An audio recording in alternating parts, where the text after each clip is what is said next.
Hello, my audience here on YouTube. Greetings to you. Hope everything's going well. This is The Art of Prepping. I just want to talk about the lack of fundamentals in our monetary policies and our economy in general. I think it speaks volume. I am not some kind of a professional economist. I don't do talks and seminars in front of thousands of people, and I don't know all the big terms, even though I know some in terms of the market and market economy. But I will have to say, though, that just as a lay person, being aware of the surroundings that he or she may be in my case, I am aware of this.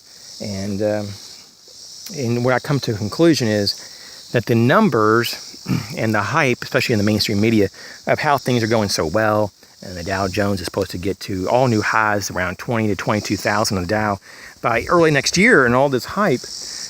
Well, it's possible it could happen, and they could continue to inflate the markets even higher and way beyond anything else that can be imagined. The fundamentals are not there. The job growth is not there. The corporate profit margin's not there.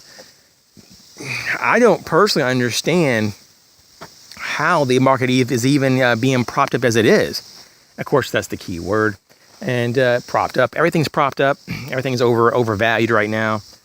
So when does this come down, And this is the scary part. We have this economy that is based on just these bail-ins, bailouts, manipulations from the Federal Reserve, stock buybacks, all this stuff.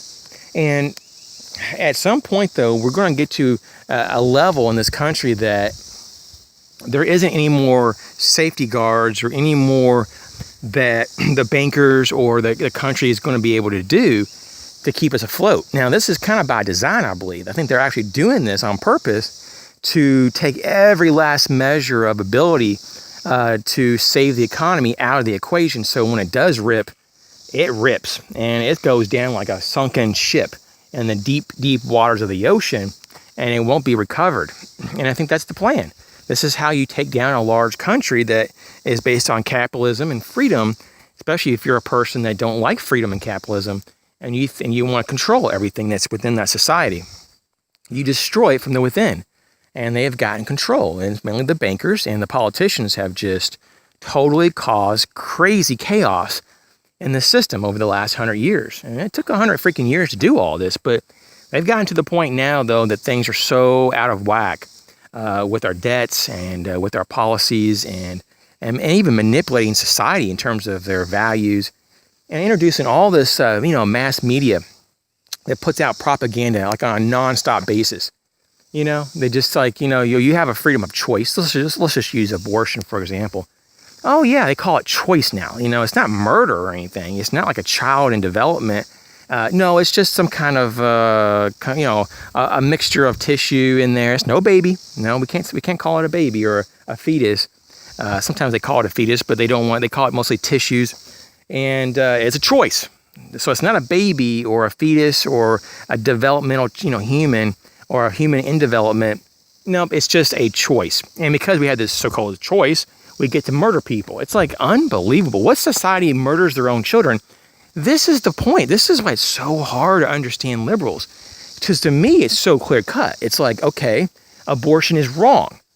It's just because you don't kill people and you don't kill babies in developmental stages or humans in developmental stages. Number two, you don't kill old people because they're old, like euthanasia, which is becoming legal in a lot of different states. And some states that already have it. And definitely over through Europe, it's like a freaking murder field. If I don't want to be alive anymore, okay, no problem. Here, we'll kill you. I mean, what the freak? So the value of life is just diminishing. And you know what happens when that happens? Well, you have societies that crumble. Because when you stop, valuing things like life and liberty and freedom, societies actually destroy and they self-destruct. And some people will say, well, this is kind of how Rome, self-destructed. In some ways, from what I understand, it's somewhat similar. And so we can look back in history, like Rome and other, civilizations, that they've got so out of whack and so out of touch of their priorities and respect for each other, and just for life, that they literally can make such horrible decisions because they just live constantly just in the moment and they just suck everything from everywhere in the moment, that they don't have any recourse for the future. And they keep taking and taking and taking the livelihood and resources from future generations, or literally kill them, that there is no future for that civilization. And that's the sad thing. That's what we're seeing in America right now in particular. We're seeing a complete collapse of morals. We're seeing a complete crumbling of infrastructure, not only physically, but just spiritually, and mixed in with the sense of despair. And it's almost like people are just aimlessly going through their life, trying to burn up the time in their life so they can just get done with the living and get it over with. You know, I talk to young people all the time, and they're just like, they don't have anything really going on. You know, they're just like, they're just kind of like numb people. And by no means are all young people numb. But there's a lot of people freaking that don't have anything else to look forward to but maybe a show on TV, play the video game the next time that they're available to play it, surf on the web for a few minutes, or joke around with some of their friends, and throw Coke bottles down into a ravine.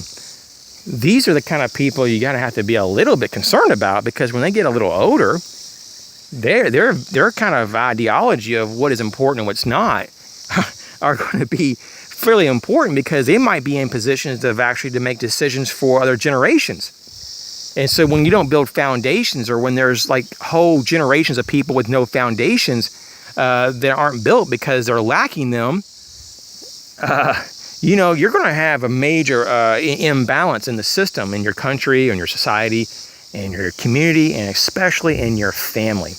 And that's why it's not surprising that our divorce rates are off the chain, and we have so many broken families. So you guys take care. I'll talk to you real soon. If you have any ideas about this topic, it's a sad topic. I don't really like talking about all this too. And some people say, boy, some of this stuff is depressing. It is, but I just want to get it out. Sometimes it's just kind of cathartic for me to talk about it, and just to kind of just to have a chat, even though I'm chatting to myself in the woods. It sure helps to know that, a lot of you have the same feelings, and that we're all in this together. We may never actually meet each other in real life, but we are kind of similar in so many ways, because we're trying to achieve the same things. And when we have the same intentions, I think that in some ways it does bind us, and creates a bond on some level. Even though it may not be tangible, there might be something there. So if there's someone in quantum physics that is out there listening, you let us know if there's a bond like that. Okay, take care.